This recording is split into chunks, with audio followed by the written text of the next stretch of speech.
And those were extraordinary, exceptional experiences.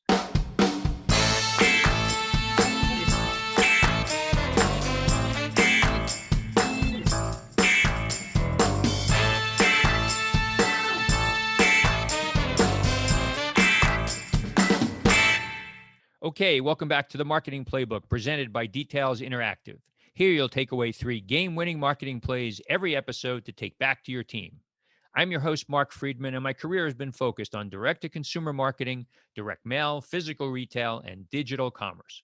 This is episode number 50, Big 50, 5-0, and today's guest is Steve Goldberg, president and founder of Sgg Associates. Before we get started, a quick thank you, as always, to Max Brandstetter of the Wild Business Growth Podcast for producing this episode. You can reach him at max@maxpodcasting.com to help bring your podcast to life. Let's open the playbook. Ready, break. Well, hello, everyone. Thank you for joining the Marketing Playbook podcast. Today, I'm joined by Steve Goldberg. Steve serves as the president of Sgg Associates, a consulting practice focused on global consumer-facing businesses, including retailers, brands, and investors. Steve works on complex issues in business transformation, strategy, organizational reengineering, and customer experience architecture. He serves as an advisor to CEOs, boards, and senior corporate executives. He has served in a senior management role across world-class omni-channel retail and brand organizations such as American Express, Bloomingdale's, and Redcats. Previously, he served as president of the Grayson Company, a global consulting practice serving retailers, brands, manufacturers, and investors. Steve, welcome to the show. Thank you, Mark. Thanks for having me. My pleasure. And the one thing that I should tell the listeners that I didn't put in Steve's bio is that he is a longtime friend. I thank him for his friendship and for his guidance over the years. And I'll tell you, folks, some of you that know me like to say that I'm a pretty good networker and good at staying in touch with people over the years. Steve is every bit as good as I am, and perhaps even better. So, Steve, thank you for that. Thank you, Mark. It's been a great pleasure. And you have, this is a special episode. This is episode number 50. So I've been at this for a bit. I'm really proud to have been able to interview some great people, including yourself. So welcome to episode 50. Thanks, Mark. Congratulations to you, because it is pretty remarkable to have, I think, attracted 50 incredible guests over the course of this podcast series. So congratulations to you. Well, thanks very much. So we're recording this in, early January, I guess the 11th of January. Happy New Year to you and your family. I guess it's not too late into the month to be able to talk about New Year's. But, are you a resolutions guy? Have you set resolutions for the new year? I do. For a long time, I set my fitness resolution, which I've now completely abandoned. But my resolution really for this year is about reading. And over the course of COVID, I had hoped to do a lot more reading. That's a resolution, pretty simple one, but one that I really hope to tackle this year. We like to start these shows by getting the guest's first story. It's so telling how people are brought up that it oftentimes foreshadows what they might do in their career. Tell the listeners a little bit about your family and growing up. Well, like you, I'm a Brooklynite. I think coming from Brooklyn has a certain influence on the rest of your life and everything you do in many ways. And certainly that was the case for me. Growing up in Brooklyn, my family at one point in time had a retail store. It was a Capezio shoe store. And so I was there trying shoes on and dance outfits for customers and behind the register as a kid.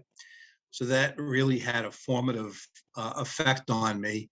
And they were also in the furniture business. So that later on came to influence a lot of how I looked at the marketplace as well, since I spent a lot of time in factories as a kid. Later on, and probably my first really big formidable experience was being a waiter in the mountains, the Catskill Mountains. And I was a busboy for a year and then a waiter for 2 more years. and it was an experience straight out of Dirty Dancing, for sure. But it really taught me about hard work. It taught me about service. It taught me about dealing with customers, and it was great fun too, but it's how I paid for college. So it taught me a lot about value, and it was just an incredible, formidable experience. Oh, my mind going to the years I spent at either summer camp or going with my parents to the hotels in the Catskills. You know, you were the poor guy subjected to, what do you mean you ran out of whitefish? You know, so that Mr. must have been. Friedman, you want some hot water? One of the things that I have always found interesting about you. You talk about retail, as you've pretty much spent your entire career in the retail space, even in these many years where you've consulted. It's been all about retail. You started on the early days at Amex, and you were there for an extended period. Tell us a little bit about what you were doing at Amex in those days. Well, American Express had a direct-to-consumer business that was in the form of inserts. Really started with billing inserts, and it started with bang tails on envelopes and things that were very classic direct mail. I joined to help broaden that experience. I worked initially for a really incredible guy, Stan Krangle, who was a visionary in that space and built so many of the interesting categories there, and worked for Ken Chenault. And I had the privilege of working under Ken's role there as CEO for a period of time.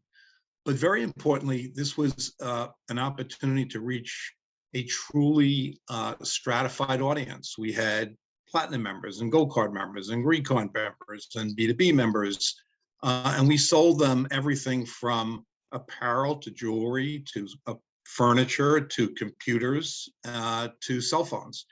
And remember, this was when I got there, it was 1987. So some of these categories just simply did not exist in the way we understand them today. And we were literally the second entity that sold PCs in the mail to consumers. Dell was right there behind us, believe it or not, but our first partner was Radio Shack. We were also the first to sell cell phones in the mail. And back in those days, you had to pick the region that you were going to be in so you could set your cell phone to the right setting.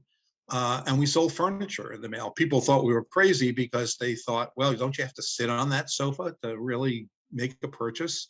And likewise for apparel and diamonds and watches. So we were very early stage pioneers in all this. Probably the most interesting of the experiences there was converting our inventory position to drop ship. The company felt it really didn't want to have an inventory position in our warehouse in North Carolina, and they threw us the challenge of converting everything to a drop ship environment, which of course is how the world lives today for the most part, with third-party marketplaces. But we were in many ways a third-party marketplace, and we were dealing with brands like Gucci and even Cartier at that time. And they saw access to our card member as just a tremendous partnership opportunity, which it really was. That's incredible. I don't know. I knew you were at Amex. I knew some of the work that you were doing there. I never really put two and two together that you were, so much a pioneer of some of the things that, are so normal to us today, like marketplace or like buying things through the mail. So that's really interesting. And it certainly, lays out the groundwork for a lot of the things that you've done in your career. You moved from Amex, you went on to Bloomingdale's. What verticals, categories were you focused on there? I was focused on furniture. I had an opportunity to go back into retail, brick and mortar retail, and worked for Joel and Eve and Mike Gould. And that was just an extraordinary opportunity because I had the chance to follow on the footsteps of Marvin Traub and some of the incredible merchants who were in the furniture area and who had invented the true experiences of the model showrooms. And the model showrooms at Bloomingdale's were world renowned. And I had the opportunity to continue that for a period of time and work with some amazing merchants there across the business. But our focus was furniture and to some extent the design studio. Interestingly, Mike asked me to set up the first outlet store for Bloomingdale's. We didn't have an outlet really for furniture. Macy's did in Garden City. And so we set up in an old store in South Jersey, the first outlet store in Bloomingdale's, and it was the first outlet for furniture for Bloomingdale's. That was really a crazy but fun experience. But the true experience of Bloomingdale's and the lessons of Bloomingdale's then and now were the passion that Mike and Joe brought to dealing and serving customers and providing experience. And it was an incredible, unparalleled experience. These were people who were passionate about the people they work with, passionate about fashion, design, engagement with consumers, and recognition for associates. And those were tremendous lessons learned. So many of us that have been at this for a long time, forget about, some of the history that, we were part of, early in our careers. And, all the people that are earlier in their careers today kind of just think this stuff has happened. But, there were many before them and certainly many before us that were involved in crafting some of the things. And, if you talk about kind of these older types of things, our paths crossed at both Hanover Direct and Redcats. For those that are listening that may not know those businesses, what were Hanover Direct and Redcats? Well, Hanover was really a consortium of catalog brands, and it were titles like Domestications and Company Store and a portfolio of many, many different brands. And interestingly, as you and I experienced, it was really the first large aggregator of all these brands. And the company had the vision to recognize that it needed to create a shared services platform. And so the company built an infrastructure to support that. And it was probably way too early economically to support the expense of it, but the vision of it was brilliant. And it was pure catalog and then emerging into digital. And the company was very early stage in those technologies and in the vision of having shared services types of platforms.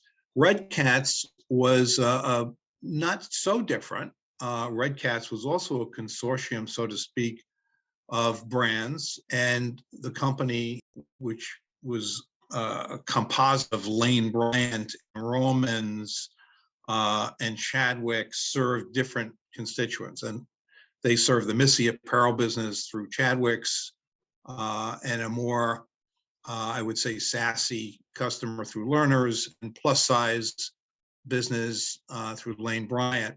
It was highly segmented, very efficient, and we had some incredible throughput through our shared services platform there. And Mark, you helped lead the company to another stage in terms of catapulting into the digital world, and I think really catapulting into the science of segmentation. And that was an incredible experience as well. Yeah, that was a great run. The Redcats. Well, when I was at Hanover with you, I was running marketing for the company store business and somewhat competing with you at Domestications. And that was kind of a fun thing. But the company store, was bought at roughly the same time that the company that I was with, Tweeds, was purchased, and company store had great product, great creative, very talented people, and we grew that business from 40 to 140 million dollars in 3 or 4 years, which was amazing. And then at Redcats, when I was there, to your point, I think we were $1.5 billion. We were doing 150 million online across all the brands, and in 3 short years, because of the catalog driving traffic to the web, we were up close to $450 million. So that kind of goes into the next, question about catalogs. We've had these period of time where people think catalogs are going away, they're going away, but we've had these digitally native businesses that, kind of have hit the ceiling of their growth that they can handle digitally only. And then they started adding in direct mail. So from your perspective, where does direct mail fit in retail today? Well, unfortunately, I think it's very limited, with a lot of companies that were pioneers in the direct mail business. If you look at the Williams-Sonoma organization, which has far surpassed, 45, 50% penetration direct to consumer, maybe it's a little more. They had, fantastic array of physical catalogs. They still have them. It's still important, but they're eclipsed by their prowess in true digital marketing. RH, which at the time was called Restoration Hardware, famously introduced what I call their phone books. And those catalogs, for those of you who remember, not so long ago, you would have what I would call the brick of 6 different catalogs, each of which was a phone book in size. And those were extraordinary, exceptional experiences. RH found that they had to pull back for a whole variety of reasons. And I think the sheer cost of producing and mailing catalogs today has gotten extremely prohibitive, and they're not as nimble in terms of ability to change pricing or change course or pivot. And those are the limitations. That said, there's still lots of customers who love the experience of getting that catalog in the mail and holding it, and I think earmarking the pages they love and keeping it on the kitchen table. That's an experience by itself, and one that I think is hard to replicate online because it's very tactile. But unfortunately, there are a lot of companies that just simply seemingly abandon them. Interestingly, over the holiday, I got a number of catalogs, many of them from the Potpourri Group, a couple from 800 Flowers, and it was really fun to get them and fun to look through them and fun to read them. But there's no question there's a generational divide about those who appreciate that experience. So, you've spent so much of your career in the retailer side, on the brand side, and then at a moment in time, you made a leap into what I used to call, when you moved to the provider side, the dark side, where you were not running the brand any longer, but now you were counsel to the brand. So you made this leap into consulting. So tell us why you did that, and kind of the experience that you had. First, maybe talk about Grayson, and then we'll talk about your current business. Well, it really preceded Grayson. For 5 years, I was a partner with Ken Rude in his practice, KJR Home. And Home sort of belied some of the actual things that we did. We worked with Pantone in intellectual property and licensing. We worked with Nest in helping them to do fundraising. We worked with Springs Industries. We had a whole array of brands that were both intellectual property brands and strategic consulting brands, Condé Nast, Diane von Furstenberg, and so forth. We had a great partnership. I then had an opportunity to join Bob Grayson, who had a very successful practice for many, many, many years. And that experience was different because we were working in a different kind of environment, helping a lot of private equity investors assess and do due diligence on potential acquisitions, provide strategic advice to a number of companies, both public and private, and working with some extraordinary international clients that were trying to figure out the US marketplace, both from the standpoint of the consumer, the complexities of entering the marketplace, and operating in the US marketplace. Well, then you go to Grayson. What kind of problems did people come to you looking for a solution?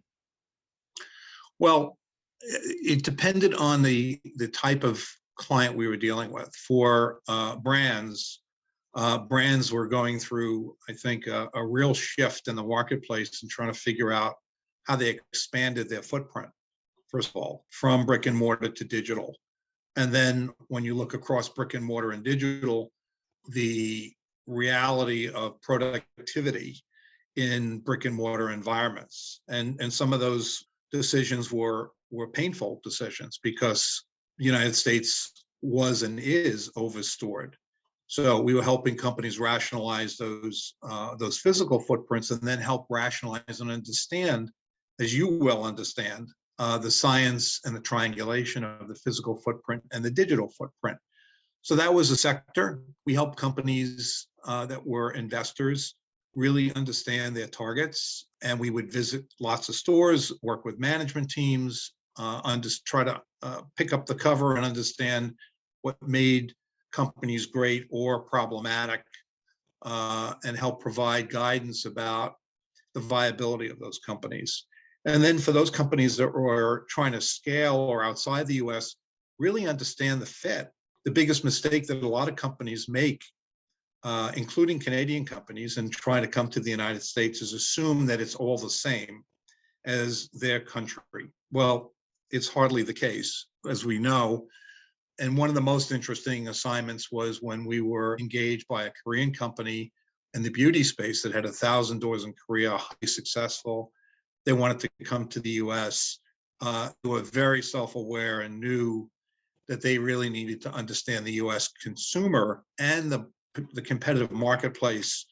And that was a fascinating assignment because we got to visit with them in Korea, and through their lenses, see the Korean marketplace and retail marketplace and that consumer base. Do you have a direct-to-consumer business? I enjoy connecting with guests on this podcast because it reminds me what I love to do: strategic and tactical consulting for businesses like yours. If you'd like to speak with me about your business and see how you can add a fresh set of eyes to your team, contact me at mark@detailsinteractive.com. Now, let's get back to the marketing playbook.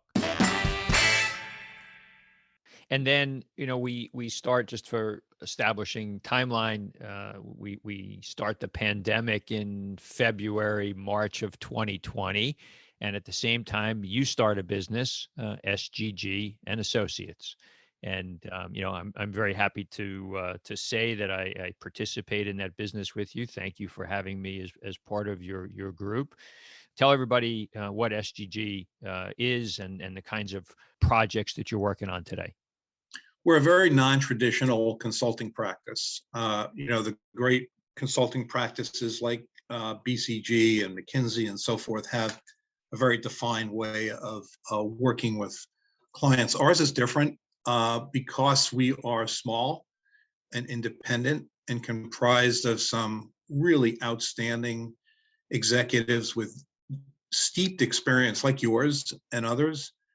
We can come into companies and very quickly help them with very complex topics, like, let's say, channel development is probably the top of the list of issues that companies have today. If you're a wholesaler or a manufacturer, you're trying to figure out, well, where do I go now? You can count the number of viable department stores on your right hand, and on your left hand, you have the off-price world. Well, where does that fit with your brand? And what do you need to do in terms of channel, which is a very, very difficult decision. Sometimes it means you're going way outside the guardrails that you would have accepted before by selling a mass brand or being on a marketplace that you would never participate in before. And cascading down, it then means you have to organize your team differently to provide the kind of assets that you may need to participate in a marketplace or in a third-party website, which are very rigorous, demanding requirements from those kinds of partners.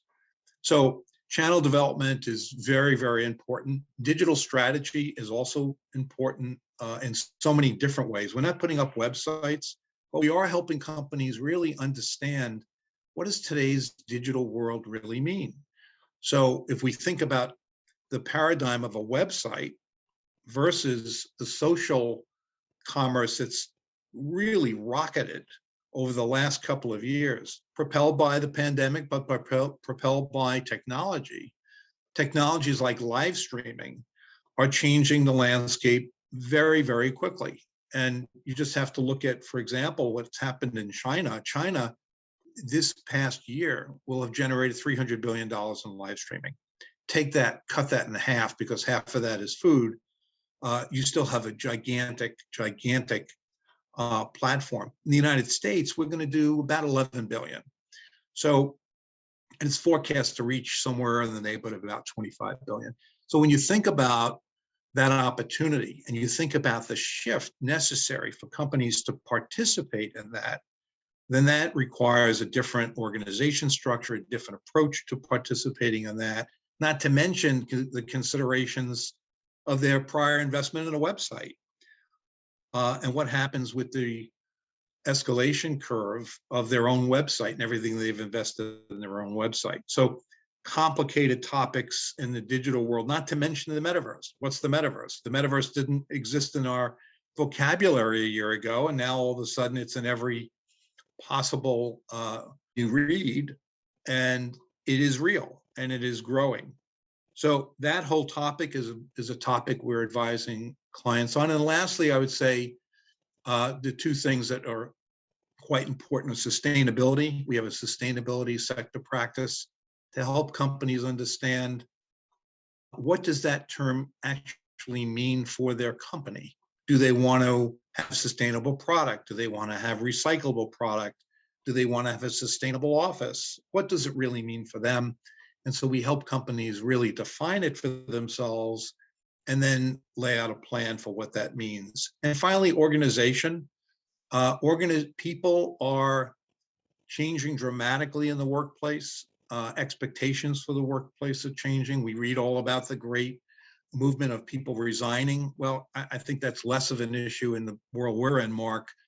But that said, everybody in the places that we deal with have different expectations for how they're going to work. Set COVID aside for just a minute. And so understanding the will and skill sets of contemporary workers, what's required to participate and compete properly is critical. And doing all that in a way that doesn't threaten people who are in their roles. And I call it the velvet hammer, but it's a delicate art of helping companies reorganize in an environment where paying attention to the needs and the contributions of employees is more important than ever before. Good stuff. And, being where we are at the beginning of the year, and I think you hit on some of these, already, there's all these lists that people put out, top this, top that. If you think about the 5 retail trends that you think businesses have to be most focused on, this coming year that are in the retail space, you talked about sustainability as number one, as one of them, right? And how you're helping folks. You also talked about the metaverse and live stream. So that's 2. Give us a few others that, kind of round out the Steve Goldberg top 5 of retail trends this year. Well, one of them that I've found fascinating, and it's not new. You and I have experienced this over our careers, but it has accelerated enormously, which are collaborations and mashups, as I call them. So you see brands like Dior and Vibe, just announced this collaboration between Dior and this active brand Vibe. Target and Lego. And Lego, of course, was a capsule collection. But Gucci and North Face, they've done several collections this year. I can name you 20 sitting here. I won't. But these collaborations are critically important, strategically important. Why? Because all of these companies are trying to attract new customers, and they're leveraging each other to attract these new customers. Kohl's and Sephora, is right there in front of us because it's right on the face of every Kohl's store, and that is attracting a different customer for Kohl's. And for Sephora, it gives them a partner that's a more viable partner than what Penny's was, as an example. But there was a crazy one this year, Michael Kors and 007 for the No Time to Die movie, and Gillette and Bugatti, was also a very cool mashup. So these collaborations will continue. It's important to keep them creative. It's important to know when to bring them on and when to let them go. So I think that's going to be important. We've all heard the term experiential retail. Retail has always been about a good customer experience. So that's not new. And of course, Marvin Traub was the inventor of the extraordinary retail experience. but the thirst for consumers who go into a physical environment, the ability to provide something that's distinctive and distinguished and exciting is going to be, I think, something that will continue to be important. And so Dick's has done a really incredible job of creating two new experiences and brands, which take the whole idea of interactive experience to a new level. RH has, I think, been brilliant in the construct of this new way of looking at furnishing the home. But it's not just furnishing the home, it's a destination. So the restaurant collaborations that they have and the designer experience that they provide, all combined to make this an extraordinary customer experience. And Bloomingdale's, I had the chance when I went back into stores this year to see what Bloomingdale's was looking like, and they didn't disappoint. They just did a fabulous job of turning that store into this festive, beautiful space. And Tony Spring and his team have continued that and expanded upon that really great experience. They took the On brand, which is a trending fitness brand and shoe brand and athleisure brand, and they created an incredible shop and shop. And it's that sort of thing that brings the consumer in, makes the consumer feel that they're enveloped in something that is more than just buying a product.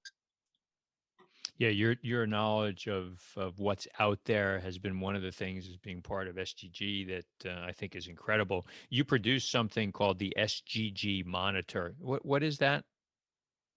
The Monitor is a document that we publish that is a compendium of technology trend, fashion trend. It has very important data points that speak to sentiment and consumer and business sentiment. And we pull from about 50 data sources.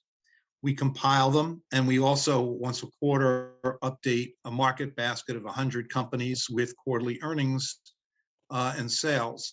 And contained in that market basket are clues, I think, to how CEOs are thinking going forward, but also clues in terms of how they're reporting, what their own individual trends are, and what the sector trends are.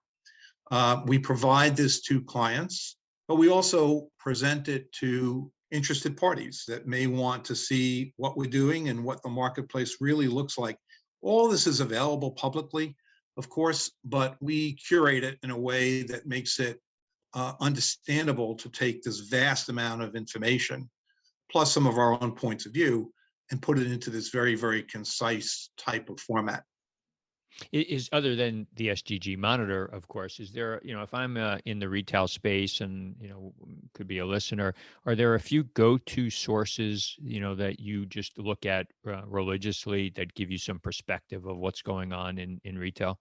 Well, I think Axios has expanded their footprint of reporting, and they do just a great job. And they've created a massive organization. Morning Consult has, a vast array of topics, and they touch on consumer and retail quite a bit also. And then there's Warren Schulberg, who has been a dean of reporting for decades and is maybe one of the industry's best voices of reporting, particularly on the home. And so I religiously read Warren's writings in Forbes and other places. And his insights are always spectacular. Good stuff. Thanks for sharing. This is really interesting. I've learned a lot from you, not only today, but participating in conversations with you and your team. You've obviously got lots of retail experience, and I think you've taken that retail experience and brought it up to present day and how it potentially impacts retailers improving their capabilities for consumers. So thanks for that. We take this show towards the end. We do a 2-minute drill, kind of keeping with the marketing playbook sports theme. Are you ready? I'm ready. Okay. A brand that you admire or that inspires you? Apple. Favorite app on your phone? Pigeon. All right. Well, that can't go without me asking, what is Pigeon? Pigeon is an interactive sports app, and it allows me to play games with my grandkids. Ah, okay. That's one that I did not know. I'm going to have to check that out. The last website other than Amazon that you shopped from? Goldbelly. Food for your grandchildren. Food for friends, food for everybody. All right, that's good. Something that you're not good at, but that you wish that you were. Cooking. Hence the purchasing from Goldbelly. You didn't want to fess up. It's really for you. That's right. A charitable organization that you're passionate about. St. Jude. If you had one superpower, what would it be? See into the future. Okay. And then other than family, what's your most prized possession? I have a memorabilia collection. You'll appreciate this, Mark, because I've got this collection of political buttons, but sport buttons that go back, baseball sport buttons that go back to the turn of the century, the last century. So 1910, 1915. Yeah, that's a fun thing to have. Oh, wow. That's a new thing I did not know about you. That must be good. You'll have to send some pictures sometime. I will. So, Steve, you have so much to share. Where can people reach out to you on social media? LinkedIn. LinkedIn. So there you go. Steve, thank you so much for great insights today. I appreciate you participating in episode 50. Look forward to seeing you soon, and good health to you and your family. Thank you. Same to you, Mark. Congratulations, and thank you for your friendship. That's it. Today's game ball goes to Steve Goldberg for coming on the Marketing Playbook. To me, today's 3 game-winning marketing plays were as follows. Number 1, if you're currently selling in one geographic market and you strive to sell in others, one of the first things to recognize is that not all markets are the same. You need to do your homework so you can understand the consumer and the competitive marketplace that you're entering. Consultants can be of help, and there's also so much readily available information from others that have preceded you and the business associations in those new markets. Number 2, we asked Steve about his top 5 retail things to watch in 2022. So our second takeaway is that there's plenty to be watching. We heard about the potential importance, if your business warrants it, of live streaming.